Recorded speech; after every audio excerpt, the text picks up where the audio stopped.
This is Darren Singh for Radio Apna Digital Australia News and Radio Naya Jeevan Australia Digital News live from Brisbane City Studio in Brisbane, Queensland. नमस्कार, आज रविवार 26 जुलाई 2026 है और पेश है देश दुनिया की प्रमुख खबरें। ब्रिस्बेन में सुबह 6:30 बजे आसमान साफ और तापमान लगभग 8 डिग्री था। आज भरपूर धूप और अधिकतम करीब 22 डिग्री का अनुमान है। गोल्ड कोस्ट में तापमान लगभग 9 डिग्री और सनशाइन कोस्ट में 6 डिग्री था। गोल्ड कोस्ट में अधिकतम 20 और सनशाइन कोस्ट में 21 डिग्री रह सकता है। ब्राउन्स प्लेन्स में तापमान करीब 1 डिग्री की बहुत ठंडी शुरुआत के बाद तेजी से बढ़ने का अनुमान है। लोगन क्षेत्र में भी सुबह ठंड रहेगी। कबूलचरी में लगभग 8 डिग्री था और अधिकतम करीब 21 डिग्री रहेगा। नरंगा के लिए निकटतम कबूलचरी क्षेत्र की कंडीशंस लागू मानी गई हैं। टूवोम्बा और रोमा में तापमान लगभग 4 डिग्री था। चार्लेविल में पारा 0 से करीब 1 डिग्री नीचे था। इप्सविच और आसपास के इनलैंड डिस्ट्रिक्ट्स में भी फ्रॉस्ट का रिस्क है। केन्स में बादलों के बीच 19, रॉकहैम्पटन में 11 और बंडाबग में 13 डिग्री दर्ज हुआ। केन्स में अधिकतम 24, रॉकहैम्पटन में 24 और बंडाबग में 22 डिग्री रह सकता है। राष्ट्रीय समाचारों में यूनाइटेड स्टेट्स का ऑस्ट्रेलियन गुड्स पर 12.5% टैरिफ लागू है। Oil, gas, aircraft parts, critical minerals और कुछ फूड्स सहित एग्जेम्पशंस व्यापक हैं। ऑस्ट्रेलियन गवर्नमेंट ने टैरिफ को अनुचित बताते हुए इसे हटवाने के प्रयास जारी रखने की बात कही है। लेबर नेशनल कॉन्फ्रेंस ने वॉलंटरी असिस्टेड डाइंग से जुड़ी टेली हेल्थ पाबंदी हटाने के समर्थन को पार्टी प्लेटफॉर्म में शामिल किया है। अटॉर्नी जनरल मिशेल रोलैंड ने कहा है कि किसी बदलाव से पहले वल्नरेबल ऑस्ट्रेलियंस के लिए रिगरस एविडेंस और सेफगार्ड्स आवश्यक हैं।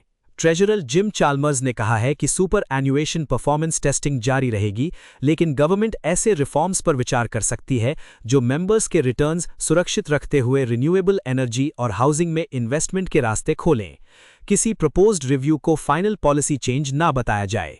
राज्यों और क्षेत्रों की खबरों में न्यू साउथ वेल्स के न्यू टाउन में रेजिडेंट्स द्वारा ट्रैफिक आइलैंड पर बनाया गया अनधिकृत गार्डन रोड सेफ्टी कंसर्न्स के बाद हटा दिया गया। कम्युनिटी ने काउंसिल कंसल्टेशन मांगा है। विक्टोरिया में ऑपोजिशन लीडर जेस विल्सन को गिब्सलैंड कैंपेन के दौरान वन नेशन के बढ़ते रीजनल समर्थन से पॉलिटिकल चैलेंज मिल रहा है। क्वींसलैंड में मोर्टन आइलैंड पर मिले माइग्रेटरी पेट्रोल में H5N1 एवियन इन्फ्लुएंजा की नेशनल लेबोरेटरी ने पुष्टि कर दी है। क्वींसलैंड इस स्ट्रेन की पुष्टि करने वाला ऑस्ट्रेलिया का चौथा स्टेट है। कमर्शियल पोल्ट्री में डिटेक्शन की रिपोर्ट नहीं है और लोगों को बीमार या मृत बर्ड्स ना छूने की सलाह दी गई है। साउथ ऑस्ट्रेलिया में एक्सट्रीम वेदर और क्रॉप डैमेज के बाद मैंडरिन अथवा ऑरेंज सप्लाईज कम होने की रिपोर्ट्स हैं। ग्रोवर्स और रिटेलर्स का कहना है कि इसका असर प्राइसेस और अवेलेबिलिटी पर पड़ सकता है। सप्लाई और प्राइस फिगर्स मार्केट सेंसिटिव हैं। वेस्टर्न ऑस्ट्रेलिया की रैक रेस्क्यू हेलीकॉप्टर सर्विस ने ब्लफ नॉल के निकट घायल बुश वॉकर को बचाते हुए अपना 11,000वां मिशन पूरा किया। तस्मेनिया पुलिस नॉर्दर्न तस्मेनिया में एक स्टैबिंग और उससे जुड़े फेटल रोड क्रैश की जांच कर रही है। 2 महिलाएं सीरियस इंजरीज के साथ हॉस्पिटल में थीं। किसी व्यक्ति की गिल्ट या घटनाओं का फाइनल सीक्वेंस पुलिस कॉन्फर्मेशन से पहले इम्प्लाई ना किया जाए। नॉर्दर्न टेरिटरी के बार्कली क्षेत्र में 2028 टोटल सोलर इक्लिप्स के लिए टूरिज्म प्लानिंग जारी है। लगभग 10,000 विजिटर्स आने का प्रिलिमिनरी एस्टिमेट है। ऑस्ट्रेलियन कैपिटल टेरिटरी की एजुकेशन मिनिस्टर इवेट बेरी ने कैबिनेट से इस्तीफा दिया है। इंटेग्रिटी कमीशन की सीरियस करप्ट कंडक्ट फाइंडिंग्स उनके पोर्टफोलियो के 2 फॉर्मर सीनियर ऑफिशियल्स के विरुद्ध थीं। मिस बेरी के कंडक्ट के खिलाफ एडवर्स फाइंडिंग नहीं की गई। ब्रिस्बेन में न्यू क्रिएशन हिंदी फेलोशिप का संडे वर्शिप आज रहेगा। आज शाम 1:30 को रेवरेंट लाइंडन ओब्रायन का प्रचार रहेगा, जो कि एक पास्टर हैं grace family church green bank Brisbane में। आइए पूरे परिवार के साथ में आएं और प्रभु का वचन प्राप्त कीजिए।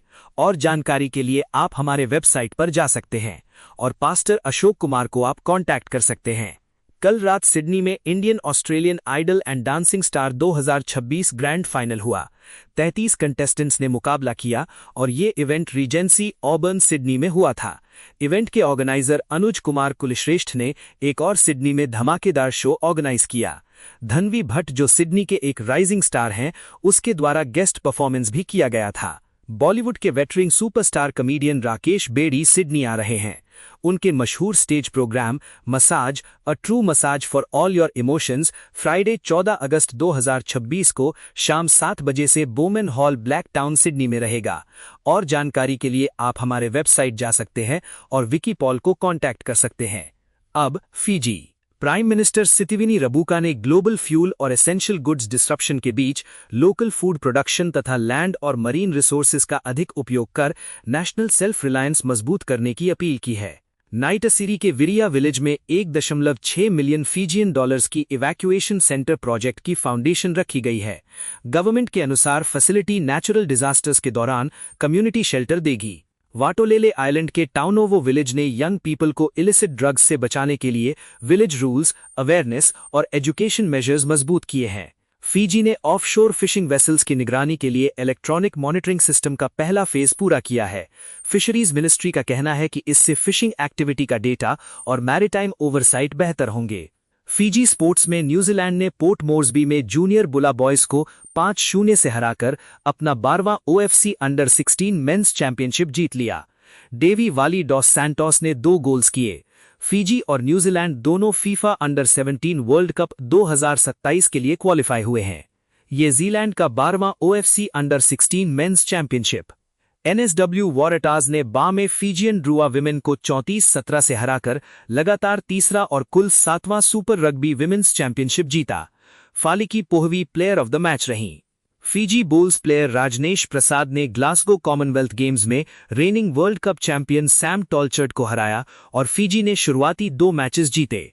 बोलू ट्विसुए फीजी की विमेन्स 3x3 बास्केटबॉल टीम को उसके पहले कॉमनवेल्थ गेम्स में लीड कर रही हैं।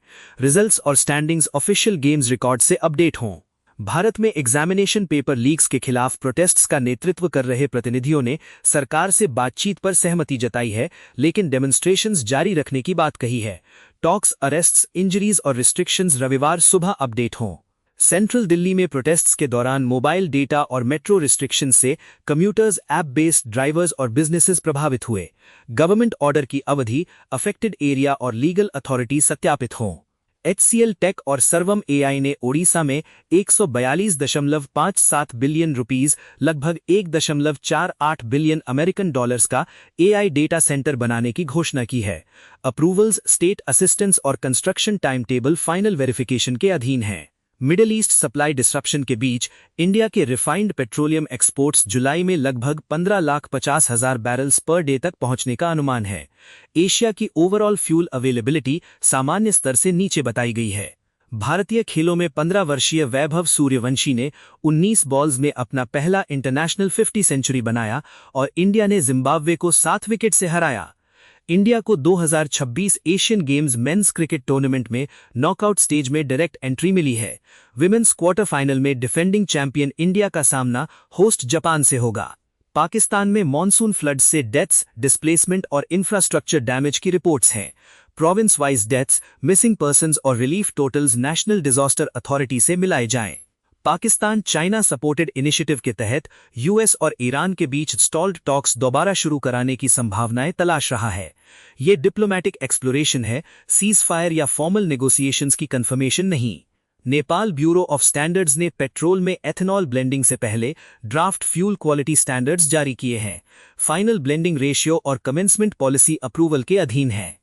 एशियन गेम्स क्रिकेट ड्रॉ में नेपाल को अफगानिस्तान और होस्ट जापान के साथ प्रिलिमिनरी ग्रुप ए में रखा गया है। श्रीलंका ने याला पैडी प्रोक्योरमेंट के लिए 6 बिलियन श्रीलंकन रुपीस और स्मॉल और मीडियम राइस मिल्स के लोन्स के लिए 10 बिलियन श्रीलंकन रुपीस निर्धारित किए हैं। श्रीलंकन गुड्स पर नया अमेरिकन टैरिफ 10% है। अपैरल एक्सपोर्ट्स और एम्प्लॉयमेंट पर प्रभाव एग्जेम्पशंस और एग्जिस्टिंग कस्टम्स ड्यूटीज के अनुसार अलग अलग होगा। बांग्लादेश के चट्टोग्राम और आसपास फ्लैश फ्लड्स और लैंडस्लाइड से डेथ्स और बड़ी संख्या में लोगों के स्ट्रैंडेड होने की रिपोर्ट्स हैं। डेथ टोल, अफेक्टेड पॉपुलेशन और relief operations official disaster authority से री-वेरीफाई हों। बांग्लादेश को Asian Games men's cricket knockout stage में डायरेक्ट एंट्री मिली है। विमेन्स क्वार्टर फाइनल में बांग्लादेश का सामना चाइना से होगा। अब पश्चिम एशिया। फ्राइडे के अमेरिकन मिसाइल स्ट्राइक्स के बाद शनिवार को ईरान पर फ्रेश US स्ट्राइक्स की तत्काल रिपोर्ट नहीं थी। ईरान और अमेरिकन लिंक्ड फोर्सेस के पिछले अटैक्स, टारगेट्स, डैमेज और कैजुअल्टीज की इंडिपेंडेंट वेरिफिकेशन आवश्यक है। यमन के हूथीज ने सऊदी रेड सी पोर्ट्स जीजान और यानबो में ऑयल फैसिलिटीज पर अटैक्स का दावा किया है। सऊदी बैक्ड फोर्सेस और कोalition ने हूथी पोजीशंस पर स्ट्राइक्स किए। प्रेसिडेंट ट्रंप ने ईरान और हूथीज के खिलाफ मेजर मिलिट्री पनिशमेंट की चेतावनी दी है। हूथीज ने सऊदी शिपिंग पर ब्लॉकेड का दावा किया है। ये बेलिजरेंट पार्टी क्लेम है, इंडिपेंडेंटली कंफर्म्ड टोटल ब्लॉकेड नहीं। यमन में हूथी फोर्सेस और सऊदी बैक्ड गवर्नमेंट के बीच मिलिट्री बिल्डअप से 2022 का फ्रैजाइल ट्रूस गंभीर दबाव में है। किसी रिन्यूड फुल स्केल वॉर को कंफर्मेशन से पहले घोषित न किया जाए। Denmark black flagged tanker Torm Innovation ने southern Red Sea security threats की वजह से एशिया की वॉयज रीरूट की है। वेसल 500,000 बैरल्स नाफ्था लेकर जापान जा रहा है। क्रू सेफ्टी को रूट चेंज का प्रमुख कारण बताया गया। स्ट्रेट ऑफ हॉर्मज और बाब अल मंडब में कमर्शियल ट्रैफिक गंभीर रूप से प्रभावित है, लेकिन दोनों वाटरवेज को इंडिपेंडेंटली कंफर्म्ड टोटल क्लोजर नहीं माना गया है। लेटेस्ट रिट्रीव्ड फ्यूचर्स ट्रेडिंग में ब्रेंट लगभग $96.78 और WTI $89.31 प्रति बैरल था। कुछ फिजिकल क्रूड ग्रेड